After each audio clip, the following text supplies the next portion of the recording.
spiritual bondage, bondages of depression, jealousy, envy, anger, frustration, bitterness, anxiety, self-hate, self-mutilation. You know, self-mutilation is real. It's not brand new. That man in the Bible had a son that was doing the same thing. He would cut himself and throw himself into the fire, cast himself into the water, try to drown himself, burn himself to death, try to do all types of things. But when Jesus came, he brought deliverance to the bound in the mind. I'm here to tell you that the Lord have delivered many of us from self-destructive behavior, from things that we did look like to injure our own selves.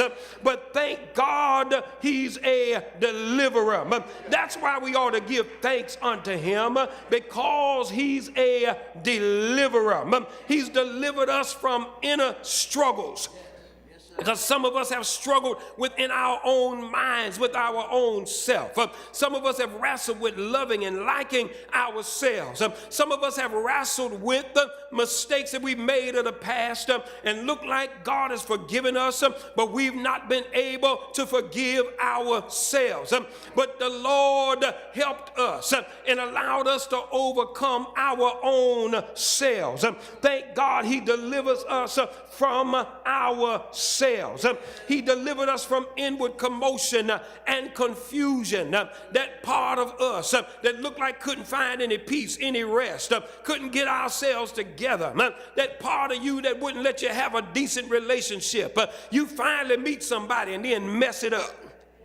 Y'all don't like me today, man. You finally took you all know how long to meet them, and then you finally meet them and then mess it up. But that was that inward commotion in you, man, that couldn't find any peace.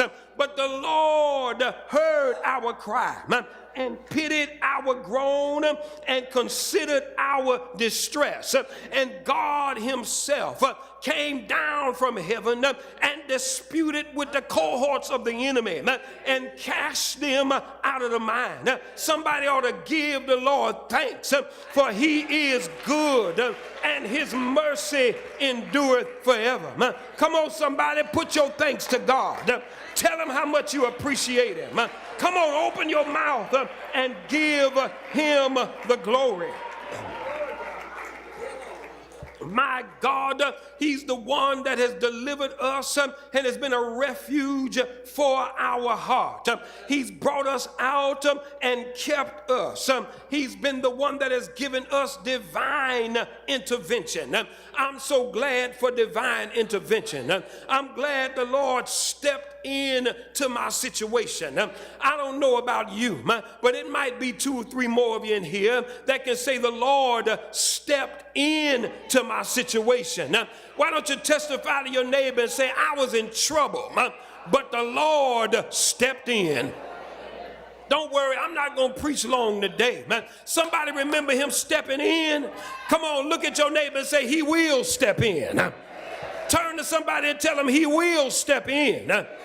Now, you think I'm just playing, but somebody needs a word of encouragement this morning. Somebody needs to know that God will step in. I want you to turn to someone with some conviction in your spirit and tell them the Lord will step in. I know he will. I've seen him do it.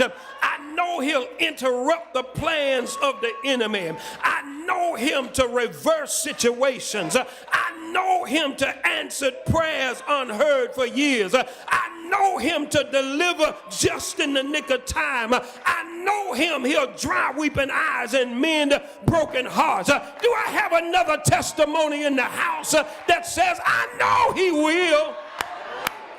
Yes, the Lord will intervene right when he needs to.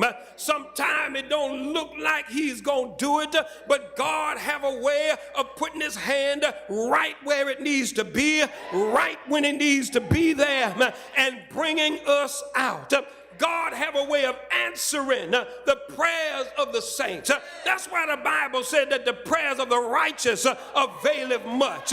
Footnote to the message. Don't stop praying. I know know you're going through, but don't stop praying. I know it don't look like it's going to turn, but don't stop praying. I know it haven't been answered yet, but don't stop praying. God has a way of answering the prayer at a time that you think he won't do it.